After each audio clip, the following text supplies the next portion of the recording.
Hello and welcome back to my channel.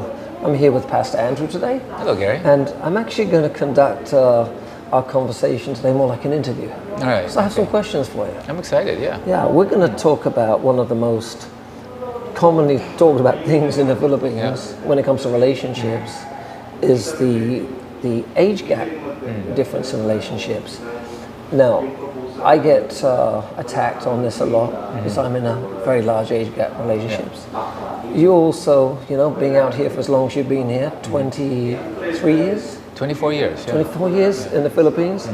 And obviously you've made a lot of friends with foreigners that are also in relationships with sometimes much younger girls. So we're going to get some of your opinions from a pastor that's going to give an unbiased viewpoints on what you think about foreigners that are coming over here and getting into relationships with younger girls. So are you ready to talk about this? Ready for it, Gary. Let's go.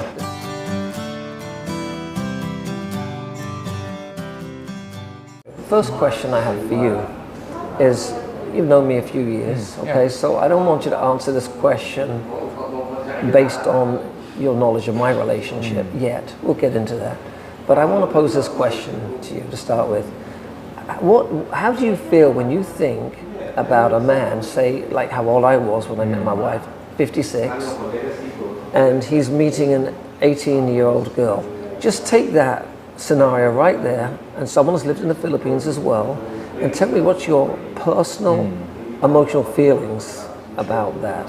Personal emotional feelings, as soon as I hear of that, it goes to the idea of the question of motive. What's the motive? What's the reason that people, someone like you or an older man would want to date and marry a younger woman? But if I find out that it's pure, there's nothing, well, sometimes sex always has something to do with it, the sexual desire. And that's fine, as long as it's within the confines of marriage. But once I find out that if the man's motive is pure, he just simply wants this person, he's fallen in love with her, maybe they've talked on the internet or something, I see nothing wrong with a younger woman and an older man. Nothing absolutely wrong. There's nothing biblically wrong with that. There's nothing, I would say, socially wrong. In the Philippines, in America, there may be, because that's people's mindsets. Like an older man and a younger woman. But it happens a lot in America.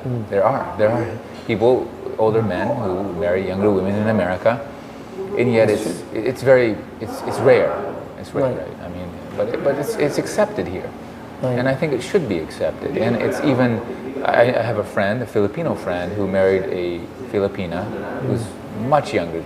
I think their age gap is about the same as you and Leah. Okay. So I don't think there's anything wrong at all with it. And biblically, definitely biblically, I've looked through the Bible, I've searched this before, and I don't think there's anything wrong with that. There are a lot of things that we're not supposed to do sexually, relationships that we should not get into, but a younger man, a younger woman, and an older man, nothing wrong with that. So, two things that I want to explore a little more. You said two things. You said biblically speaking, and also you talked about motives.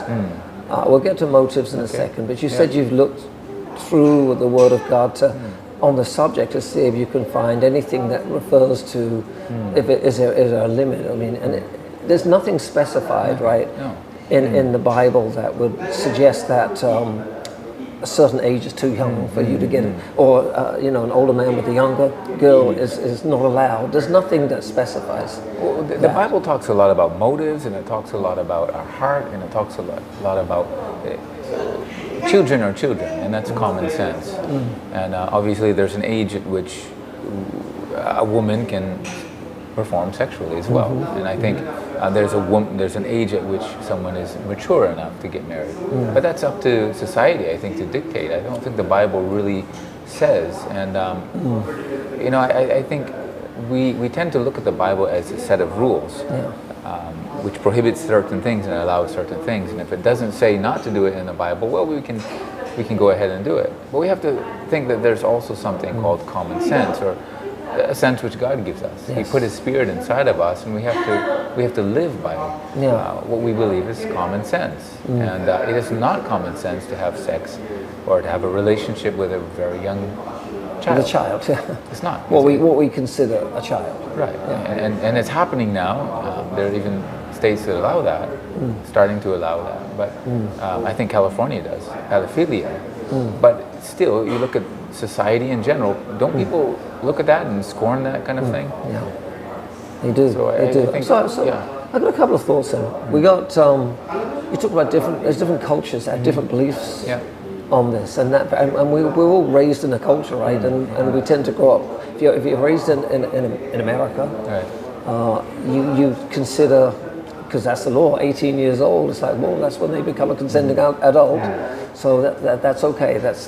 Is that the point between child and adult? I mean, is it a number? Is it 18 years old? Or, because that's how we've defined it in our cultures, right? But you were saying earlier to me that there's cultures that allow marriage with girls as young as, say, 14 years old. Is that right? From what I've heard, 14 is the limit where they can get married, but they could be arranged. Their marriage could be arranged as early as 7 or even birth. But not for any contact. That's for a future time. Yeah, I think 14 was the age at which they could get married, and and I don't know why this society chose 14. I have no idea. So in that society, it's acceptable. Yeah.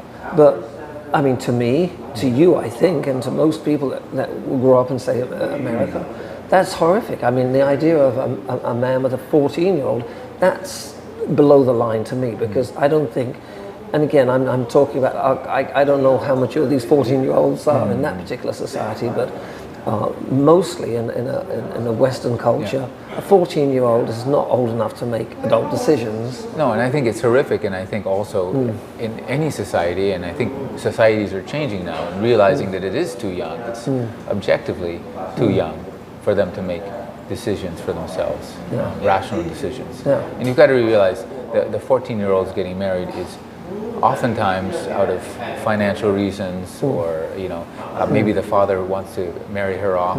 Again, financial reasons a lot of times, but it's not accepted in societies where there's a lot of laws in protecting the children. Usually, I think most societies now, 18 or 19 is the legal limit, the legal age.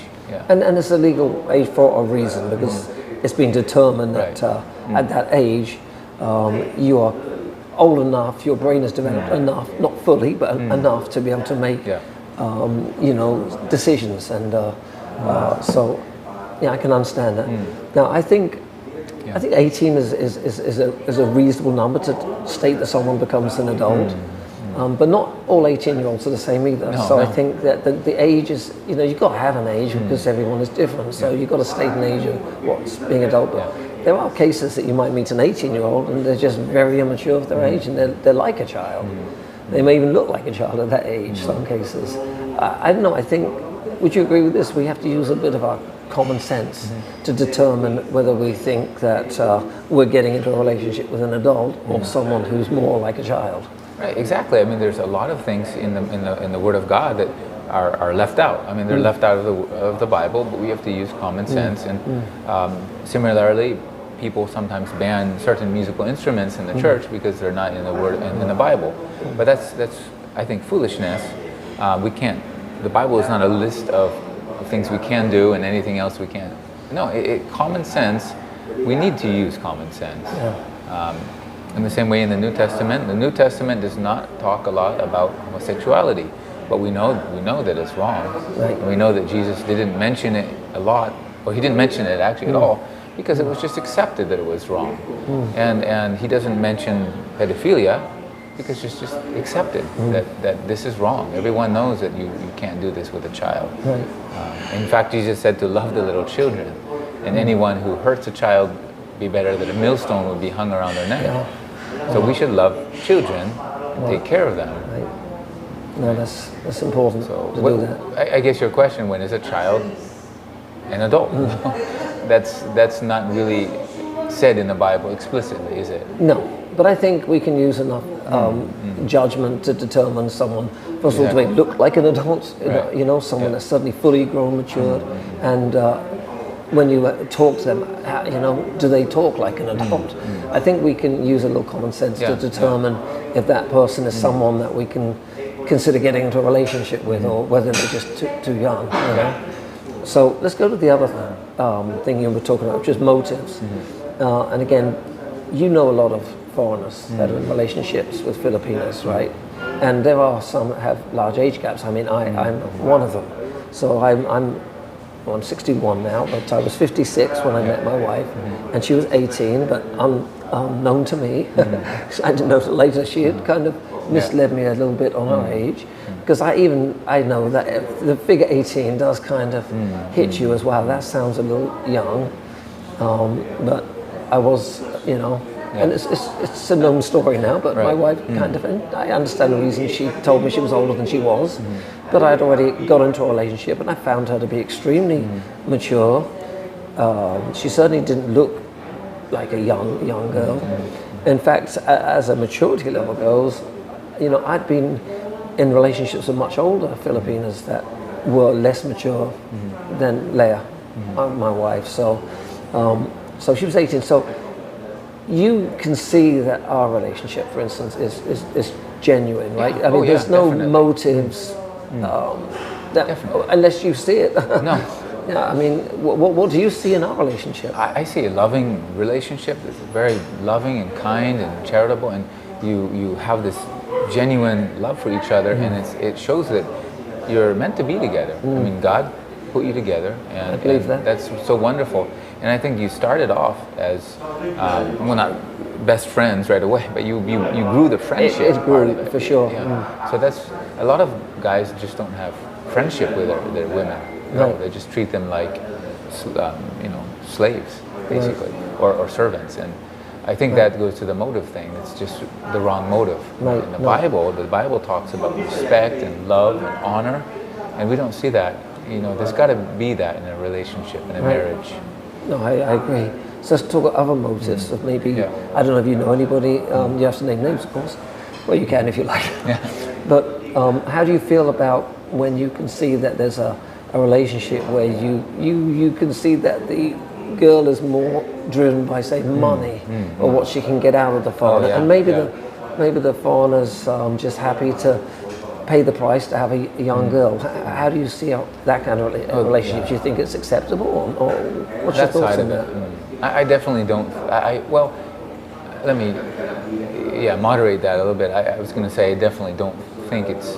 But then again, things are changing, but times are changing. But I think that a lot of the people who come here and they just they pay their wives or their girlfriends, they give them money to stay. And the motive is obviously money, oftentimes.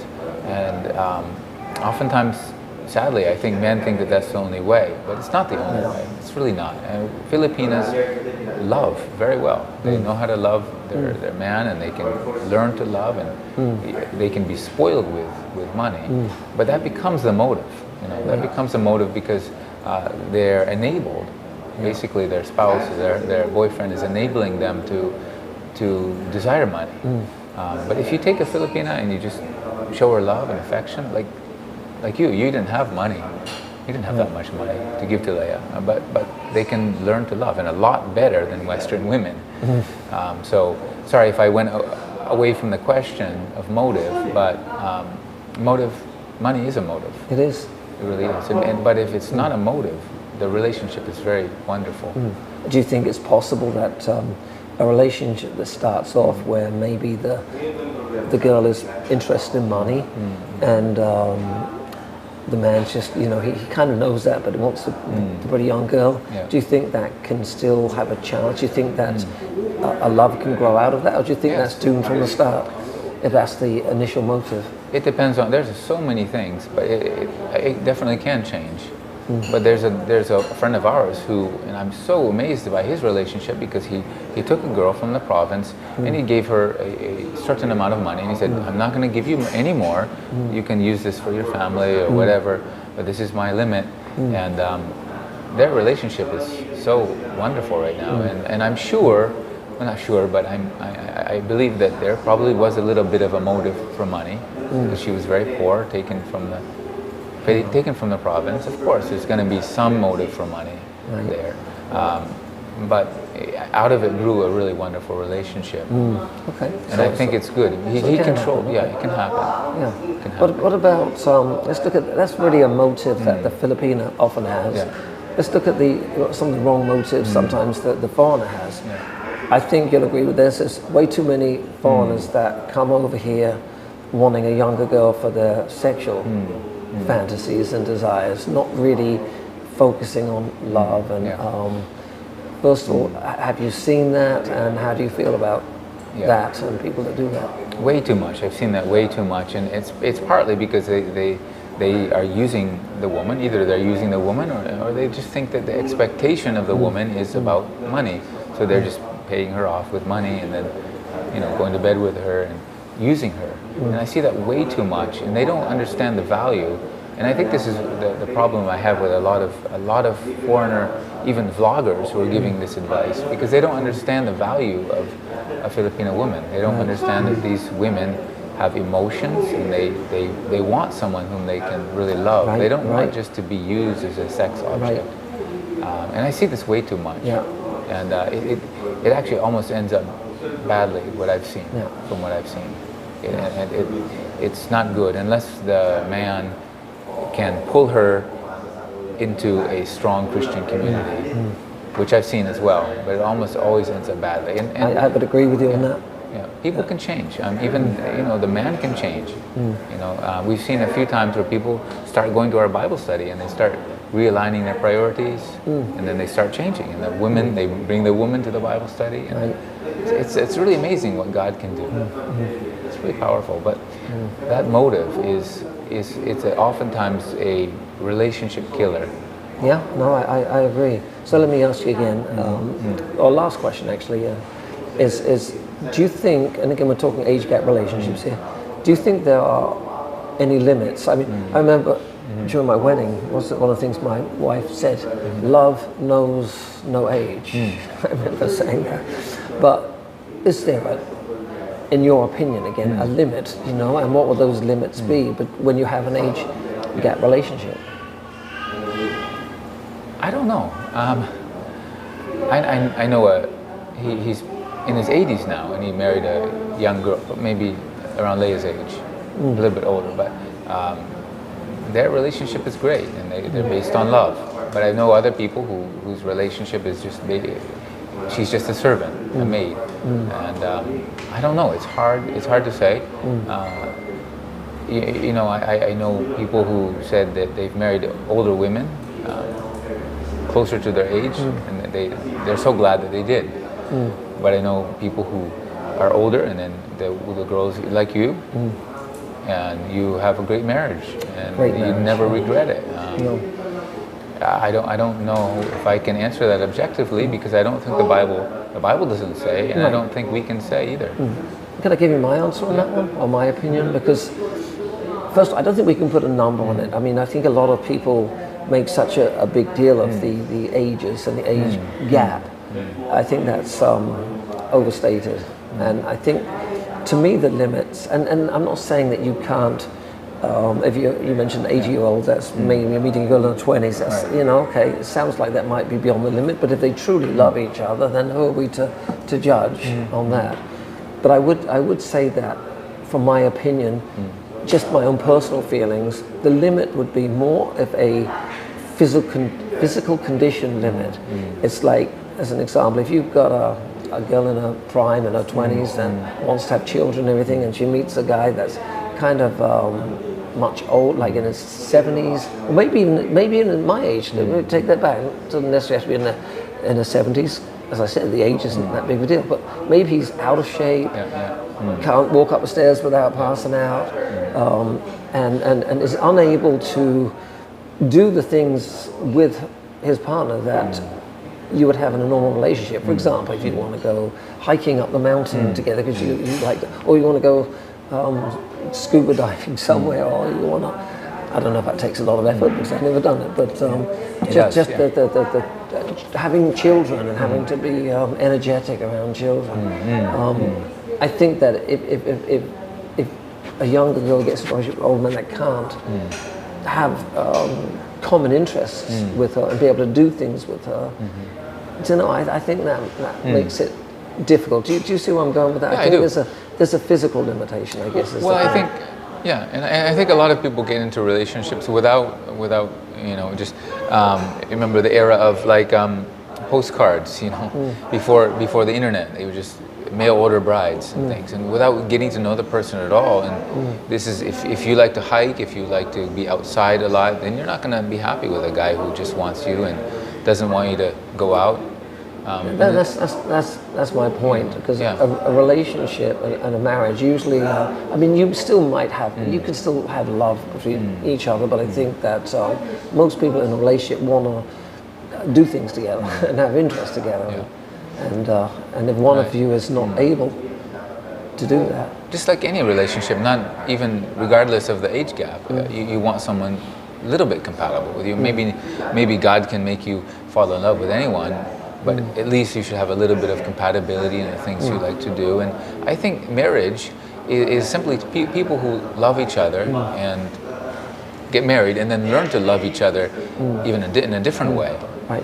And that's a good point. I want to be clear, because you're making me think that maybe I don't want to mislead people on what I'm saying here, because clearly there's all kinds of love that you can have. I'm just really referring to an older man that's looking to get in a relationship, and he's pinpointing a younger girl. I'm thinking, well, if you're limited physically, why do you need to pick a younger girl in her mid-20s or something when you could pick an older woman, maybe in her 40s or 50s, that you could have a great relationship with? Why does it have to be someone that young? I think this is the point I make. And especially, Philippines, they're very family orientated. And it's very rare to find a younger Filipino that doesn't want kids. And a lot of them have already had kids, but at that age. So I think that's something older men need to consider, that if I'm going to get in a relationship with someone much younger, do I want to deny her the ability to have kids because I can't do it, or I'm not willing to do it? So why pick a younger girl when you can pick an older one, I guess? As we're talking about age gap relationships, it's not, there's a point where I think you shouldn't be targeting. So that's why I talk about limits. You shouldn't be targeting someone that young if you can't fulfill those needs, when you can find love with someone older. Right. So let me ask you. Agree with that? I agree with that. And let me ask you, why did you get married to Leah? And that's a great question, and I get that sort of asked a lot. Why did I pick someone so young? And the answer to that really is, first of all, I've been living in Asia for 13 years. And when I first moved to Asia, I remember when I was in China, and I was actually dating, my first date there was someone in their mid-late 20s, 27 of course, and that was like, wow, this is strange, and adjusting from the culture I came from to this was very weird, and that's how it started. So I started dating, and once that relationship, I ended up meeting someone else, and I went through a few years, I was doing nothing but getting into relationships with younger people. It just happened that way. So when I finally decided I didn't like where my life was going, and I want to change my life, and I want to settle down and find true love, I didn't have an age in my head. I wasn't targeting an age. It didn't matter. I remember at the time, it didn't matter to me whether they were 21 or 51. It wasn't what I was concerned about anymore. I wanted to find true love, and I prayed about it, as you know, and it was shortly after using an app we had, and I saw a profile, and I don't think I even knew how old the person was on profile. I mean, it was on there, and I thought, this person looks nice. I had no idea how old they were. Sent a message back. Before you know it, we're doing calls back and forth, and then doing video calls. And I did find out at some point that she was 21, but she lied about that, but she was 21, and but I enjoyed talking to her, and I already saw something in her, and I didn't want to be too judgmental just because she was young. So I gave it a chance, and it turned out amazing. We really connected. We loved each other's company. We loved doing things with each other, and our relationship just grew. And but it wasn't my motive. I wasn't looking, saying, I've got to find a young girl. Yeah. Does that answer the question? Yeah, it does. And I think a lot of times people from the West, right, or from other countries would say, well, an older man and a younger woman, there's got to be some sexual motivation there. But actually, no, and living here, I can say I've seen how it's not that way for a lot of men. It's not sexual, and I've even heard people say that it's not, but it is. They're attracted to younger women, not for the sexual reasons, but because they're just so full of life and they're fun, but they want someone mature, but who's still younger, in energetic, I guess, not sexually, but energetic in other ways. Does that make sense? Yeah, it does. I've met people who have said that to me, and these are good, strong Christians who have told me that they would like someone a little bit younger because of that. And and besides, it is harder to find an older woman who's still available, doesn't have kids, and has a good person. On that note, brother, thank you so much for having this discussion with me. It's an important topic and something people like to know about. Yeah, amen. And coming from a pastor. Amen. So there you go. Well, I get frustrated, honestly. I get frustrated now when I hear of people attacking this kind of relationship. Yeah. I don't know if it's because I've been here so long, or I just have a lot of friends like you who are in this relationship, and it frustrates me and hurts me to see people attacking it when they don't know. And I think they're just looking at through their own cultural eyes. Exactly. Yeah. It can be frustrating. Yeah. Hey, brother, we'll get together soon, do another video, and thanks for being on the channel today again. Great. Thank you. Thank you guys for watching, and I'll see you next time. God bless. Thank you. God bless.